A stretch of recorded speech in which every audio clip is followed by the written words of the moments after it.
My name is Sofia Martinez. I'm 28 years old, and I'm standing in my completely destroyed apartment staring at my father who just demanded I pay his $50,000 gambling debt. Broken glass crunches under my feet as Theodore Martinez, the man who raised me, tells me I owe him everything because he sacrificed his life for me after my mother died. But what he doesn't know is that I just found the hidden legal documents proving he stole my $300,000 inheritance 16 years ago. And now everything is about to change. Before we dive into this incredible story of family betrayal and ultimate justice, let me know in the comments where you're watching from. Hit that like button if you're ready for a wild ride, and don't forget to subscribe because this story has more twists than a Hollywood thriller. Trust me, you won't believe what my own family did to me and how I made them pay for every single dollar they stole. Growing up, I always believed we were poor. My mother Isabella had died when I was 12 years old, and my father Theodore constantly reminded me how much he struggled to raise me alone on his mechanic salary. He would tell me stories about how we barely had enough money for food, how he worked double shifts just to keep a roof over our heads, and how every penny had to be stretched to cover my school supplies and clothes. These stories shaped my entire worldview about money and family obligation. By the time I turned 28, I had built a successful career as a marketing executive at a prestigious firm in downtown Phoenix. I was proud of my accomplishments, especially knowing how hard my father had worked to give me opportunities. Every month, I sent him $500 to help with his expenses, and whenever he mentioned a new business venture that needed funding, I would dip into my savings to help him out. Over the years, I had given him nearly $30,000 for various failed projects, from a small auto repair shop to a food truck that never materialized. What I didn't know was that my father had developed a serious gambling addiction over the past 5 years. While I thought my monthly payments were helping him with legitimate expenses, Theodore was actually spending every penny at the Desert Diamond Casino, convinced that his next big win was just around the corner. He had started with small bets on slot machines, but gradually escalated to high-stakes poker games where he would lose thousands of dollars in a single night. The gambling problem reached its breaking point when Theodore borrowed money from dangerous people to fund his addiction. He had convinced himself that he could win back everything he had lost, but instead found himself owing $50,000 to loan sharks who were not patient with late payments. These men had visited him twice, making it clear that they expected their money within 2 weeks, or there would be serious consequences.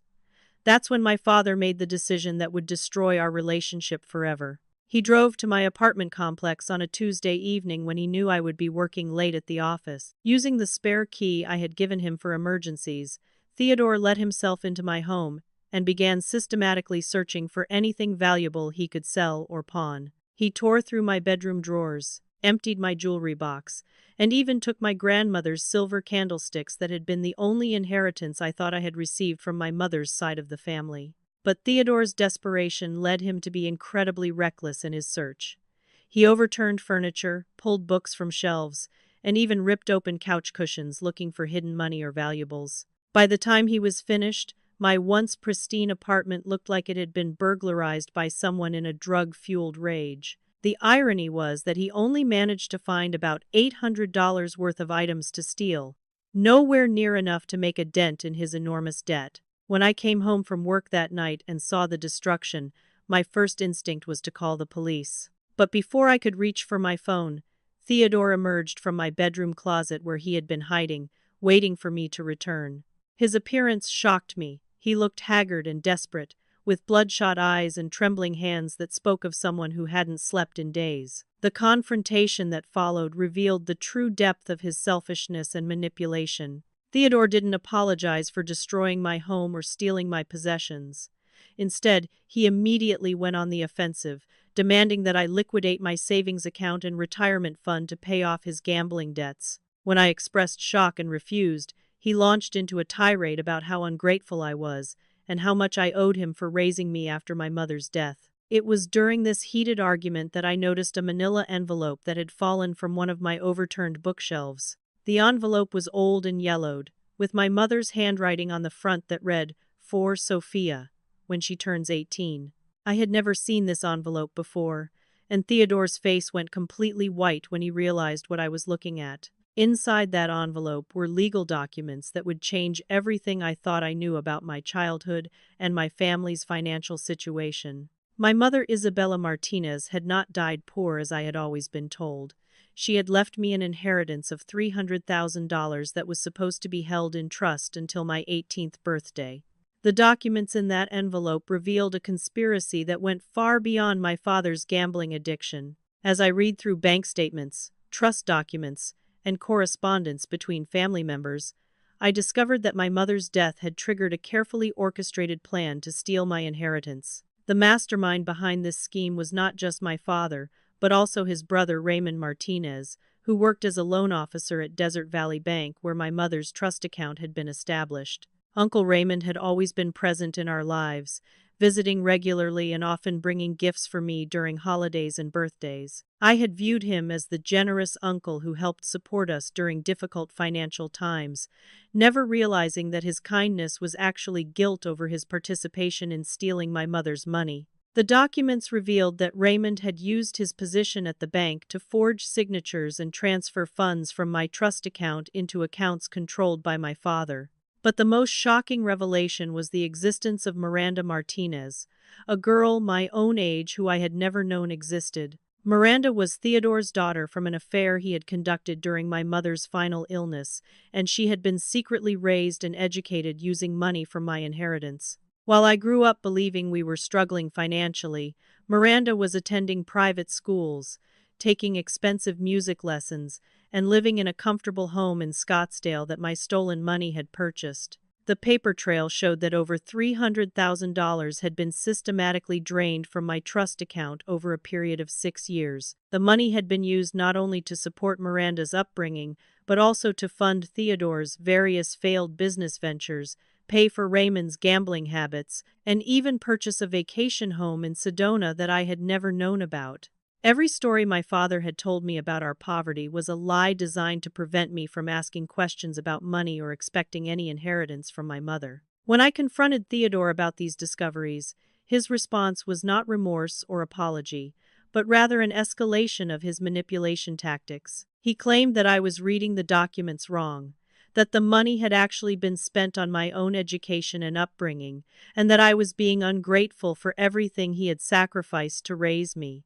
When these arguments failed to convince me, he resorted to gaslighting, suggesting that my stress from work was causing me to imagine connections that didn't exist. Theodore called Raymond to come over and help explain the situation, and within an hour I was facing both men who had stolen my inheritance. Raymond brought with him a folder of fabricated documents that supposedly showed how my trust money had been legitimately spent on my behalf. These false papers included receipts for educational expenses, medical bills, and living costs that had never actually been incurred. The quality of these forgeries was quite professional, clearly something Raymond had prepared years earlier in case questions ever arose about the missing money. The gaslighting campaign intensified when Miranda arrived at my apartment. She had been coached by Theodore and Raymond on what to say, presenting herself as an innocent victim who had no knowledge of any inheritance theft. Miranda claimed that she was actually my father's stepdaughter from a relationship he had entered after my mother's death,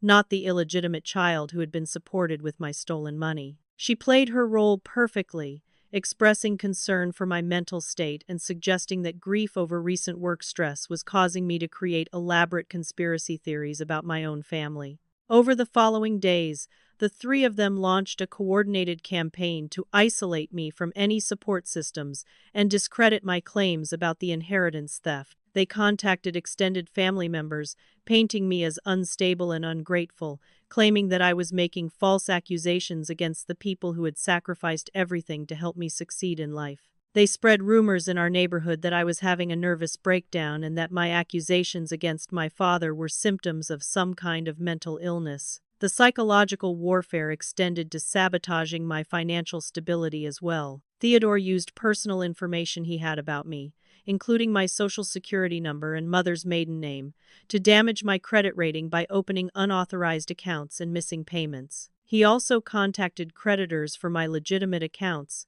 claiming to be concerned about my mental health and suggesting that I might be financially irresponsible. Within a week of discovering the inheritance documents, I found myself dealing with credit card companies, loan officers, and collection agencies who had been given false information about my financial situation. The most devastating part of this campaign was how effectively it turned people against me who I had counted as family. Aunts, uncles, and cousins who had been part of my life for years suddenly began treating me with suspicion and pity. They had been told that I was accusing my grieving father of stealing money that had never existed, and that my claims about a secret inheritance were delusions brought on by work stress and unresolved grief over my mother's death. The people I had expected to support me during this crisis instead became another source of isolation and doubt. The conspiracy against me expanded beyond family when Theodore decided to target my career as a way to increase pressure on me to drop my inheritance claims. He had visited my office several times over the years for company picnics and holiday parties,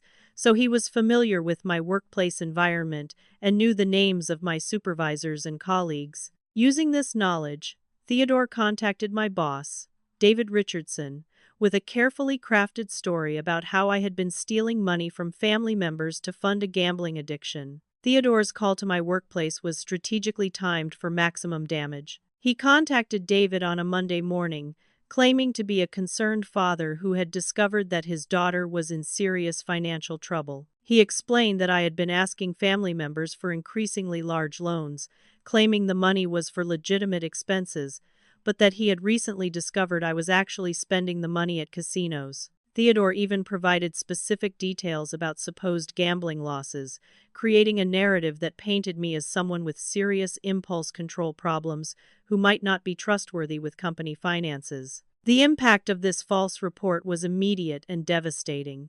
David Richardson was required by company policy to report any allegations of financial misconduct to the Human Resources Department, which triggered an immediate investigation into my work performance and financial activities. Within hours of Theodore's phone call, I found myself called into a meeting with HR Director Jennifer Walsh and being questioned about my personal financial situation and whether I had ever accessed company funds for personal use. The investigation became even more serious when Miranda contacted Jennifer Walsh directly, presenting herself as my concerned cousin who had additional information about my supposed financial problems. Miranda had been coached by Theodore on exactly what to say to make the allegations seem credible and urgent. She claimed that family members had been covering for me for months, but that the situation had escalated to the point where they feared I might do something desperate at work to get money. The false allegations took on new dimensions when Theodore made an unscheduled visit to my office building, claiming he needed to speak with me urgently about a family emergency. He used this visit as an opportunity to plant evidence that would support his allegations of financial misconduct. While I was in a meeting with clients, Theodore managed to slip past reception security and enter my office, where he placed several casino chips and betting slips in my desk drawers. He also left a pawn shop receipt for jewelry that he had actually stolen from my apartment, but which would appear to investigators as evidence that I was pawning personal items to fund gambling losses. When these planted items were discovered during the company's investigation, they provided seemingly concrete proof that Theodore's allegations were accurate. The casino chips were from establishments I had never visited, but investigators had no way of knowing this. The pawn shop receipt was for my grandmother's jewelry, which I would normally never part with, but under the narrative Theodore had created, it appeared to be evidence of desperation and poor financial judgment that could extend to my professional responsibilities. The investigation expanded when the company's accounting department began conducting a comprehensive audit of all financial transactions I had access to during my employment. This process was both humiliating and terrifying, as colleagues who had previously respected my work began viewing me with suspicion. Every client expense report I had submitted was scrutinized for potential irregularities, and every company credit card transaction was examined for evidence of personal use. The stress of being under constant surveillance at work while dealing with family betrayal at home pushed me to my absolute limit. I was barely sleeping, had lost 15 pounds from stress, and found myself jumping at every phone call or unexpected knock on my door. The combination of professional uncertainty and family warfare was creating a constant state of anxiety that made it difficult to think clearly or make good decisions about how to respond to the mounting attacks against me. My situation deteriorated further when the company decided to suspend me with pay pending the completion of their investigation. This decision was presented as a precautionary measure to protect both me and the company while the allegations were being examined. But it felt like a public declaration that I was guilty of the charges against me. Colleagues who had been friends suddenly became distant and uncomfortable, clearly believing that where there was smoke, there must be fire. The suspension meant that I was now isolated from the workplace support system that had been one of my few remaining sources of stability. I was forbidden from entering the office building or contacting clients directly, effectively cutting me off from the professional relationships I had built over years of dedicated work. This isolation was exactly what Theodore had been hoping to achieve. By destroying my career reputation, he was eliminating my financial independence and making me more vulnerable to pressure to settle the inheritance dispute on his terms. During this dark period, when it felt like every aspect of my life was under attack, I received unexpected support from Jake Henderson, a colleague from the marketing department who had been observing the investigation with growing skepticism. Jake had worked closely with me on several major projects and had direct experience with my professional ethics and attention to detail. Something about the allegations against me didn't match his personal knowledge of my character and work habits. Jake began conducting his own informal investigation into the charges against me, starting with the timeline of events that Theodore had reported to my boss. As someone with experience in data analysis, Jake noticed several inconsistencies in the story that had been presented about my supposed financial problems. The dates when I had allegedly been gambling didn't match with times when I had been working late on major projects, and the amounts of money Theodore claimed I had borrowed from family members seemed inconsistent with my known salary and living expenses. The most significant breakthrough came when Jake's girlfriend, Rachel Kim, became involved in analyzing the situation. Rachel worked as a paralegal at a law firm that specialized in financial fraud cases, and she recognized several red flags in the way the allegations against me had been presented. The coordination between multiple family members making similar claims, the convenient timing of evidence being discovered at my workplace, and the lack of concrete financial records supporting the gambling addiction narrative all suggested a deliberate campaign to discredit me rather than genuine concerns about my behavior. With Rachel Kim's legal expertise guiding our investigation, we began the painstaking process of gathering evidence to prove that the allegations against me were part of a coordinated conspiracy. Rachel helped me obtain copies of bank records related to my mother's original trust account, documents that clearly showed the systematic withdrawal of funds that should have been held for my benefit. These records provided concrete proof that my inheritance had been stolen, contradicting Theodore's claims that no such money had ever existed. The bank records revealed sophisticated financial manipulation that went far beyond simple theft. Raymond Martinez had used his position at Desert Valley Bank not only to steal my inheritance, but also to create a complex paper trail designed to make the theft difficult to detect or prosecute. Funds had been moved through multiple accounts, transferred to shell companies, and even invested in real estate purchases that obscured the original source of the money. As we gathered evidence of the inheritance theft, Theodore escalated his attacks by filing a false police report claiming that I had threatened him with physical violence. He alleged that I had become increasingly unstable and aggressive during our confrontations about money, and that he feared for his safety. This false report was strategically timed to coincide with my workplace investigation, creating the appearance of a pattern of escalating problematic behavior that supported the narrative he had been building about my mental state. The police report led to my arrest on assault charges, an experience that was both humiliating and terrifying. Being handcuffed and processed through the county jail system felt surreal, especially knowing that the charges were completely fabricated by my own father. The arrest gave local media outlets a story to report, and soon there were newspaper articles describing me as an ungrateful daughter who had threatened her devoted father over imaginary inheritance money. The criminal charges against me created new legal expenses at a time when I was already struggling financially due to my workplace suspension. I was forced to hire a criminal defense attorney, Steve Morrison, whose fees quickly depleted what remained of my savings account. The stress of facing potential jail time while trying to prove my innocence in multiple other matters pushed me closer to a complete breakdown than I had ever been in my life. During this period, I seriously considered accepting a plea bargain that would have required me to admit guilt to reduce charges in exchange for avoiding trial. The prospect of a lengthy legal battle with an uncertain outcome seemed overwhelming, especially when I was facing coordinated attacks from multiple directions. My criminal defense attorney warned me that taking the case to trial would be risky, since juries often sided with fathers against adult children in family disputes, and the fabricated evidence against me looked quite convincing on the surface. The turning point in my legal situation came when Rachel Kim discovered security camera footage from Desert Valley Bank that contradicted the official story about how my inheritance funds had been transferred. The footage showed Raymond Martinez conducting transactions on my trust account at times when he claimed to have been following Theodore's legitimate instructions as my guardian.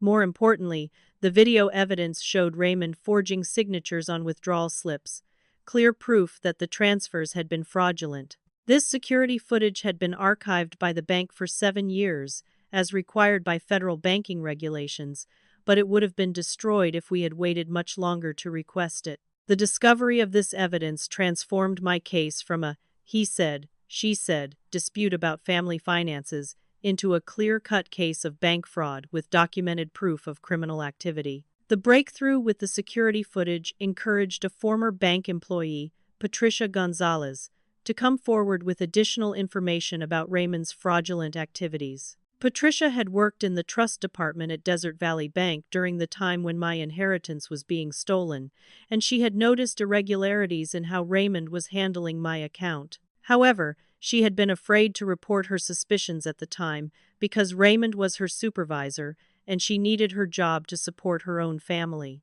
Patricia's testimony provided crucial context for understanding how the theft had been accomplished and covered up. She explained that Raymond had used his supervisory access to override normal security procedures that would have flagged the suspicious transactions on my account.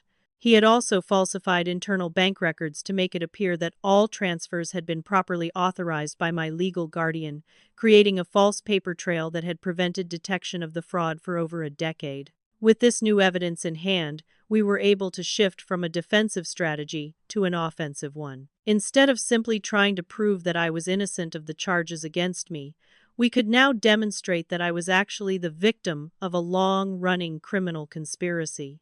Rachel helped me file formal complaints with the district attorney's office, requesting that criminal charges be filed against Theodore and Raymond for inheritance theft, bank fraud, and conspiracy. The criminal complaint triggered a new investigation by the district attorney's financial crimes unit, led by prosecutor Maria Santos. Detective Linda Park was assigned to investigate the bank fraud allegations, and her preliminary review of our evidence confirmed that there was probable cause to believe that serious crimes had been committed. The investigation expanded beyond the original inheritance theft to include Raymond's other activities at the bank, revealing a pattern of fraudulent behavior that had affected multiple customers over several years. As the criminal investigation gained momentum, Theodore and his conspirators became increasingly desperate to discredit me and derail the legal proceedings against them. Their attacks escalated dramatically when Miranda filed for a restraining order against me, claiming that I had been stalking and harassing her as part of my supposed mental breakdown. The restraining order petition included fabricated accounts of phone calls, visits, and threatening messages that had never occurred, but which created an official legal record supporting the narrative that I was dangerously unstable. The restraining order hearing was scheduled for a Friday afternoon, giving me very little time to prepare a defense against Miranda's false allegations. She had clearly been coached on how to present her testimony, appearing in court dressed conservatively and speaking in a soft, frightened voice that made her seem like a genuine victim. Miranda claimed that I had become obsessed with her after discovering her existence, and that I blamed her for my supposed financial problems and family conflicts. During the same week as the restraining order hearing, I discovered that my car had been vandalized in my apartment complex parking garage. The tires had been slashed, the windows were broken, and the word crazy had been spray painted across the hood in red letters. Theodore had left just enough evidence to suggest that I might have done this damage myself as part of a mental health crisis, including a can of red spray paint left near my parking space with my fingerprints on it from when I picked it up to examine it.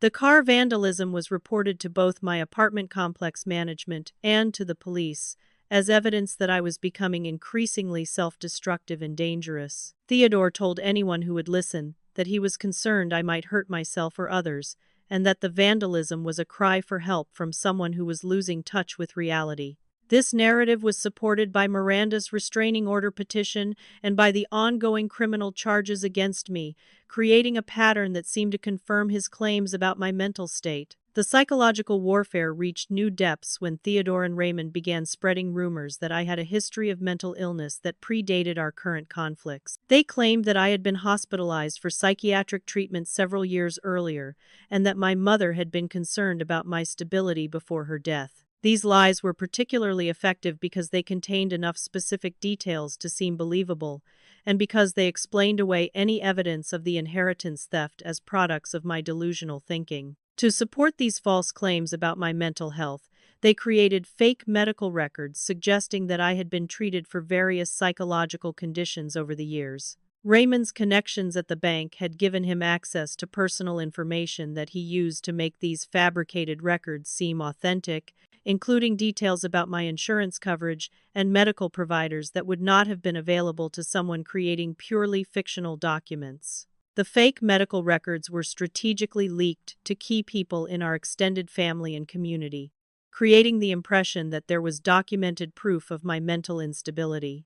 Relatives who might have been inclined to support me began expressing concerns about my well-being instead, asking other family members whether they thought I was getting the help I needed for my problems. This campaign was particularly effective because it positioned Theodore and his co-conspirators as caring family members who were trying to help me, rather than as criminals who were trying to cover up their theft. The final betrayal from within my family came when my Aunt Florence, my mother's sister, revealed that she had known about the inheritance theft all along. Florence had been one of the few relatives I still trusted, and I had confided in her about my discoveries and my plans to seek legal justice. What I didn't know was that Florence had been receiving monthly payments from Theodore for years in exchange for keeping quiet about what had happened to my mother's money. Florence's betrayal was particularly devastating because she had been present when my mother died and had comforted me during that difficult time with promises that family would always be there for each other. Learning that she had accepted money to keep silent about the theft of my inheritance felt like losing my mother all over again. It also eliminated my last source of family support, leaving me completely isolated except for Jake and Rachel. The combination of criminal charges, restraining orders, family betrayal, and social isolation pushed me to the darkest period of my life. I spent one evening standing on the Tempe Town Lake Bridge, seriously considering whether ending my life would be easier than continuing to fight against the coordinated attacks from people who were supposed to love me. The pain of family betrayal, combined with the stress of legal battles and financial uncertainty, had created a level of despair that felt impossible to overcome. It was Jake Henderson who found me on that bridge and talked me down from what could have been a tragic decision. He had been concerned when I didn't answer my phone for several hours and had driven to locations where he thought I might go when I was upset. Finding me in that vulnerable state on the bridge made Jake realize how close the family conspiracy had come to achieving its ultimate goal of silencing me permanently. Jake's intervention on the bridge marked a turning point in my approach to fighting the family conspiracy. Instead of continuing to react defensively to their attacks, I decided to start using their own tactics against them. If they could lie, manipulate, and scheme to protect their theft, then I could learn to be equally strategic in seeking justice. This decision represented a fundamental shift from trying to be the better person to being willing to fight dirty when necessary to defeat people who had no moral boundaries. My decision to fight back using Theodore's own tactics required me to think like a criminal while staying within legal boundaries. With Rachel's guidance, I began developing a comprehensive strategy to gather evidence, expose the conspiracy, and turn the family's weapons against them. The first step was learning how to document everything while they continued to believe they were winning the war against me. Jake helped me install hidden recording devices in my apartment and car so that any future confrontations with family members would be captured on audio. We were careful to ensure that these recordings were legal under Arizona's one-party consent laws, which allowed me to record conversations as long as I was a participant. These recordings would prove invaluable in capturing admissions of guilt and revealing the coordination between the various conspirators. The surveillance strategy expanded when I began following Theodore and Raymond to document their activities and financial situation. I discovered that despite claiming poverty and inability to pay back my stolen inheritance, both men were living lifestyles that clearly indicated hidden assets. Theodore was driving a new pickup truck and frequenting expensive restaurants, while Raymond had recently purchased a motorcycle and was taking weekend trips to Las Vegas that would have been impossible on his claimed salary. My investigation into Miranda's background revealed that her comfortable lifestyle was entirely funded by my stolen inheritance money. She was living in a condominium that had been purchased with cash from my trust account, driving a luxury car that Theodore had bought for her, and working only part-time because she didn't need full employment to maintain her standard of living. The contrast between her affluent lifestyle and Theodore's claims about our family's poverty was stark evidence of how my money had been diverted. Rachel helped me trace the financial paper trail through multiple shell companies and hidden accounts that Raymond had created to launder my stolen inheritance. We discovered that the money had been used not only to support Miranda, but also to purchase rental properties, invest in stocks, and even fund Theodore's gambling addiction over the years. The total value of assets purchased with my inheritance had grown to nearly $500,000 through investments and property appreciation. One of our most important discoveries was documentation showing that Raymond had been stealing money from other bank customers as well, not just from my inheritance account. His position at Desert Valley Bank had given him access to numerous trust accounts and estate settlements, and he had been systematically skimming funds from accounts that belonged to widows, elderly customers, and other vulnerable clients who were unlikely to notice small discrepancies. This pattern of broader criminal activity gave us leverage to convince other victims to come forward and support our case against Raymond. We identified at least 6 other families who had been defrauded by his schemes, representing total theft of over $2 million during his career at the bank. These additional victims provided credibility to our allegations and demonstrated that Raymond's crimes went far beyond family disputes about inheritance money. The evidence-gathering process also involved researching Theodore's background more thoroughly than I had ever done before. I discovered that he had a criminal record from before my birth that included charges for check fraud and embezzlement from a previous employer. This history of financial crimes provided important context for understanding how he had been able to conceive and execute the plan to steal my inheritance. My investigation into family finances revealed that the vacation home in Sedona that had been purchased with my money was being used as a rental property that generated income for Theodore and Miranda. This discovery was particularly infuriating because it meant that my stolen inheritance was not only gone, but was actively being used to generate additional income for the people who had robbed me. The property records showed that the house had been purchased under Raymond's name to obscure its connection to my trust account.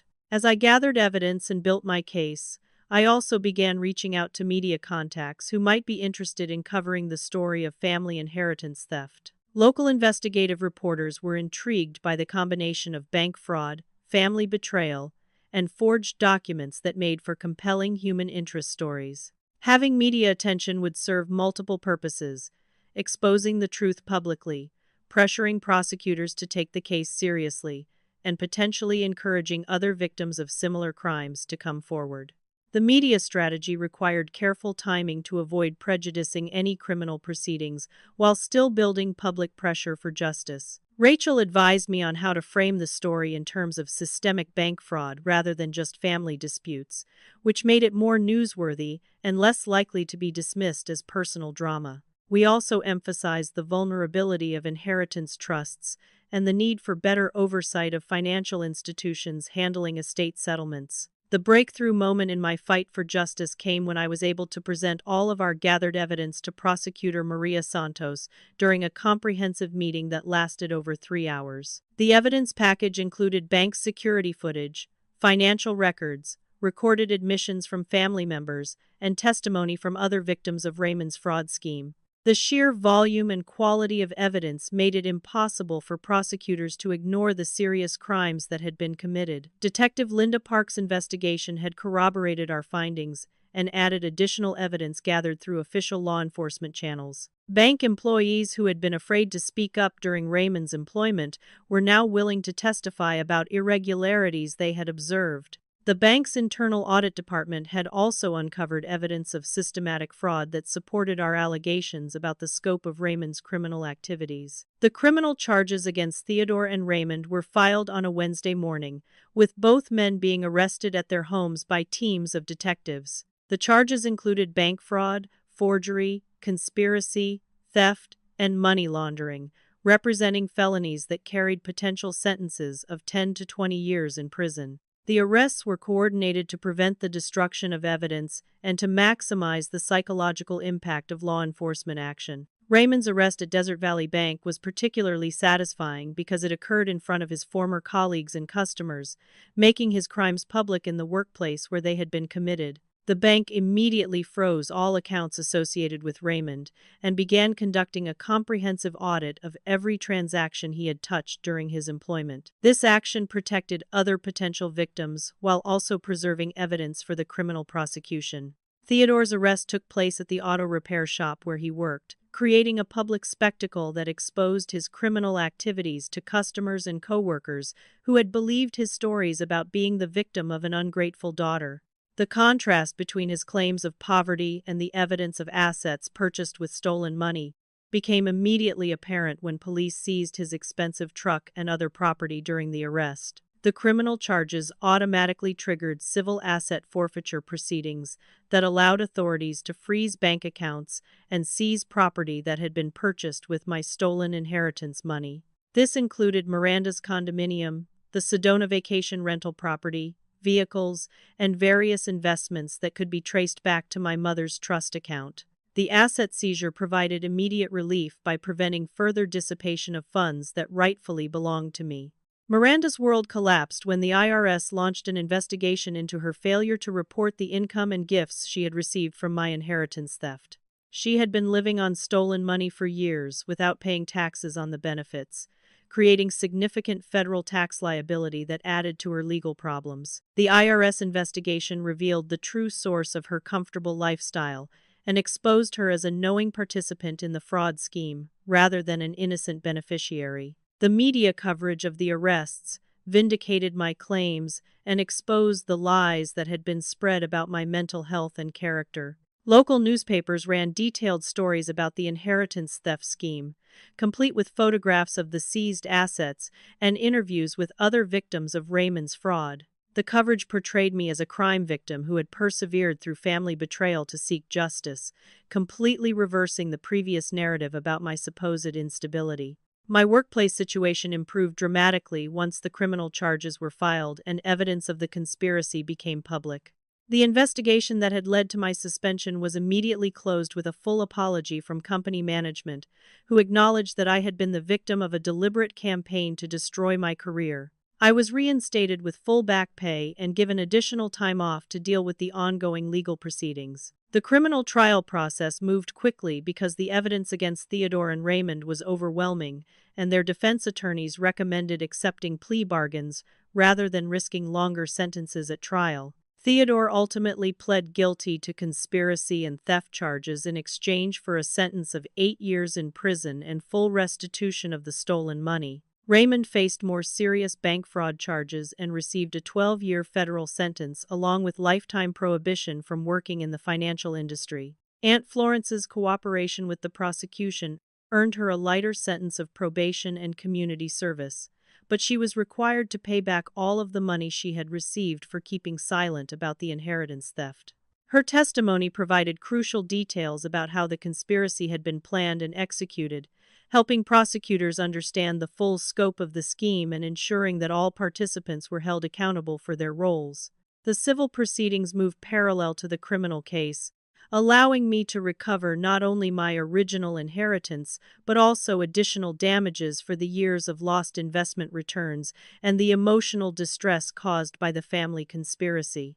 The total judgment exceeded $600,000 when interest, penalties, and punitive damages were included, representing complete financial vindication for the theft and abuse I had endured. The criminal trial of Theodore Martinez became a local news sensation when the full details of the inheritance theft conspiracy were revealed in court testimony. Prosecutor Maria Santos presented a methodical case that traced every dollar of my stolen inheritance through bank records, property purchases, and investment accounts. The evidence was so comprehensive that Theodore's defense attorney advised him to plead guilty rather than subject him to the humiliation of a trial he could not win. Theodore's guilty plea hearing was held in the packed courtroom where I finally had the opportunity to deliver a victim impact statement that detailed the years of psychological abuse, financial manipulation, and family betrayal I had endured. Speaking directly to the judge and the crowded gallery, I described how the theft of my inheritance had not only cost me money, but had also robbed me of my relationship with my mother's memory and my ability to trust the concept of family. The judge sentenced Theodore to 8 years in state prison, followed by 5 years of probation, during which he would be required to make monthly restitution payments until the full amount of my inheritance plus interest was repaid. The sentence was longer than the plea agreement had recommended because the judge was particularly disturbed by the level of family betrayal and the sophisticated nature of the fraud scheme that had been maintained for over 15 years. Raymond Martinez received an even harsher sentence of 12 years in federal prison for bank fraud, along with lifetime prohibition from working in any position that involved access to customer financial accounts. The federal investigation had revealed that his theft from customer accounts totaled over $2.3 million, affecting dozens of families beyond just my case. His conviction sent a strong message to other financial industry employees about the serious consequences of violating customer trust. Miranda's legal situation became increasingly desperate as the full extent of her participation in the conspiracy became clear through the criminal trial testimony. She had not only received money and property purchased with my stolen inheritance, but had also actively participated in the campaign to discredit me and cover up the original theft. Her failure to report the income for tax purposes created additional federal charges that carried their own prison sentences. The asset forfeiture proceedings resulted in the seizure and sale of every piece of property that had been purchased with my stolen inheritance money. Miranda lost her condominium, her car, and all of the luxury items that had been bought with my mother's trust funds. The Sedona vacation property was sold at auction, generating proceeds that were applied to my restitution judgment, along with accumulated interest and penalties. The financial destruction of my enemies was complete and systematic. Theodore lost his house, his truck, his tools, and every asset of value that could be applied toward repaying his debt to me. He was forced to declare bankruptcy, which eliminated his other debts but left the restitution judgment intact, since debts arising from criminal activity cannot be discharged in bankruptcy proceedings. Raymond's family suffered collateral damage from his criminal activities when their home was seized to satisfy victim restitution judgments. His wife filed for divorce during his criminal trial, seeking to protect whatever assets remained from being claimed by his victims. The divorce proceedings revealed additional hidden accounts and property that were ultimately seized and distributed among the families he had defrauded over the years. The social consequences for the conspirators extended beyond their legal and financial penalties. Local media coverage had made their crimes widely known in the community, destroying their reputations and making it impossible for them to maintain the facade of respectability they had worked so hard to create. Former friends and neighbors who had believed their lies about my mental instability now understood that they had been manipulated by skilled con artists. The vindication extended to my workplace and professional relationships as well. My colleagues who had observed the investigation with suspicion now understood that I had been the victim of a sophisticated campaign to destroy my career. The company not only reinstated me with full back pay, but also offered me a promotion and additional responsibilities as a way of acknowledging how badly I had been treated during the false investigation. My final confrontation with Theodore took place in the county jail visiting room before his transfer to state prison. He was wearing an orange jumpsuit and had lost the arrogant confidence that had characterized his previous attempts to manipulate and intimidate me. For the first time in my memory, Theodore looked genuinely remorseful and defeated, finally understanding that his crimes had consequences he could not talk his way out of. During that jail visit, Theodore made what appeared to be a genuine apology for stealing my inheritance and destroying our family relationship. He acknowledged that his gambling addiction had driven him to rationalize increasingly serious crimes, and that he had convinced himself that I would be better off not knowing about the money since it might make me lazy or entitled. This twisted logic revealed how he had managed to live with his theft for so many years without feeling guilt about robbing his own daughter. The apology felt hollow and self-serving, clearly motivated more by his desire to minimize his prison sentence than by genuine remorse for his actions. But hearing him finally admit to the crimes provided psychological closure that allowed me to begin the process of moving forward with my life. I told Theodore that I forgave him not for his benefit but for my own peace of mind, and that his acknowledgement of guilt was the last thing I needed from him. The conclusion of the criminal cases and civil proceedings marked the beginning of a new chapter in my life. But recovery from years of family betrayal and psychological warfare required deliberate effort to heal the emotional damage that had been inflicted. I began working with Dr. Sarah Williams, a therapist who specialized in family trauma and financial abuse, to process the complex emotions surrounding the discovery that my entire childhood had been built on lies and theft. Therapy helped me understand that the grief I felt was not just about the money that had been stolen, but about the loss of my family identity and the childhood memories that had been tainted by learning the truth about my father's crimes.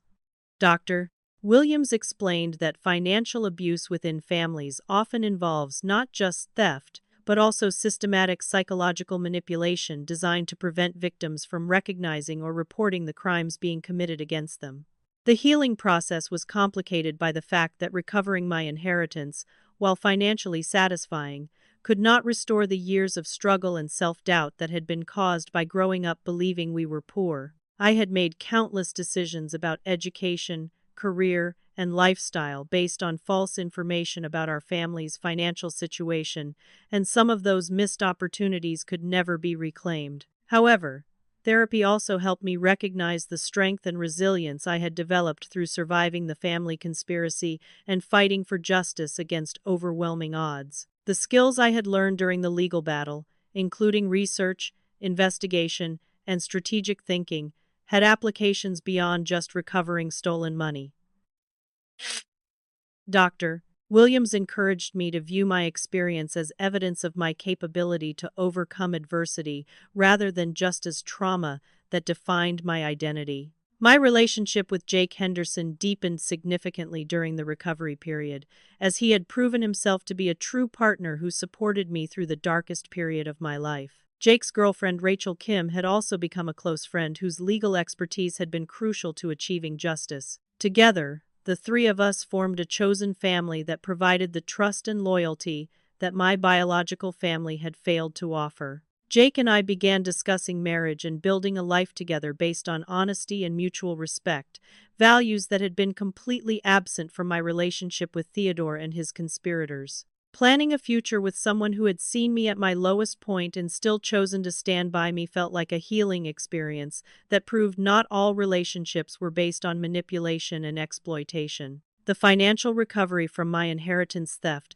allowed me to make choices about my career and lifestyle that had previously been impossible. With the security of knowing that my future was protected, I decided to leave my corporate marketing position and start my own consulting firm that specialized in helping small businesses develop authentic brand identities. This decision was motivated partly by wanting more control over my professional life and partly by a desire to help other people tell their true stories rather than living with false narratives. My consulting business grew rapidly as word spread about my background and the investigative skills I had developed during my legal battle. Many clients were drawn to working with someone who understood the importance of transparency and authenticity in professional relationships. The business became financially successful beyond my expectations, generating income that supplemented the recovered inheritance funds and provided long-term financial security.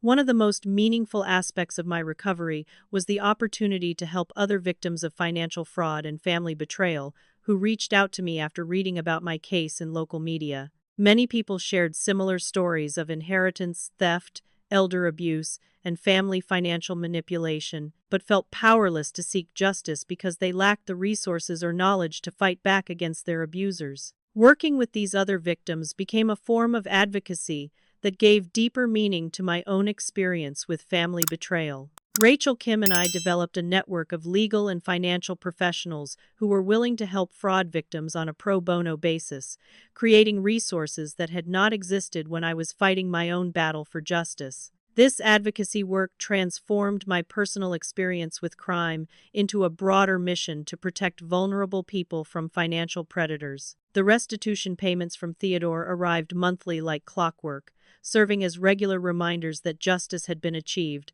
and that he was being held accountable for his crimes. Each payment represented not just money returned, but acknowledgement that his theft had been wrong and that I had been right to fight for my inheritance. The psychological value of these payments far exceeded their financial impact. Looking back on the entire experience, I came to understand that the most important lesson was about the difference between family and relatives. Theodore, Raymond, Miranda, and Florence were related to me by blood or marriage, but they had never been true family in the sense of people who loved and supported each other unconditionally. Jake, Rachel, and the friends who had stood by me during the crisis were family by choice, and their loyalty was worth more than any inheritance. The experience also taught me that sometimes fighting dirty is not only justified but necessary when dealing with people who have no moral boundaries. My initial attempts to resolve the inheritance dispute through honest communication and family loyalty had failed because I was dealing with criminals who viewed my decency as weakness to be exploited. Learning to be strategic and ruthless in pursuing justice had been essential to protecting myself and recovering what was rightfully mine. Perhaps most importantly, I learned that healing from family betrayal requires creating new definitions of family and trust that are based on choice rather than obligation. The people who had supported me through the legal battle had done so because they cared about me as a person, not because they were bound by blood relationships or motivated by financial gain. This distinction became the foundation for building healthier relationships going forward. As I finish telling this story, I want to hear from you about your own experiences with family conflicts or betrayal. Have you ever discovered that people you trusted were lying to you about important things? How did you handle the situation? And what advice would you give to others facing similar challenges? Leave your thoughts in the comments below because your experiences could help other people who are dealing with family financial abuse or inheritance disputes. If this story of fighting back against family betrayal and achieving justice resonated with you, please hit the like button to help more people find this content. Subscribe to my channel for more stories about overcoming adversity and holding people accountable for their actions. Share this video with anyone who might benefit from hearing about how persistence and strategic thinking can defeat even the most sophisticated criminals. Thank you for listening to my story and supporting my journey from victim to survivor to advocate for others facing similar challenges. Remember that no one has the right to steal from you or manipulate you, regardless of their relationship to you, and that fighting for justice is always worth the effort, even when the battle seems impossible to win. Stay strong, trust your instincts, and never give up on seeking the truth and holding people accountable for their actions.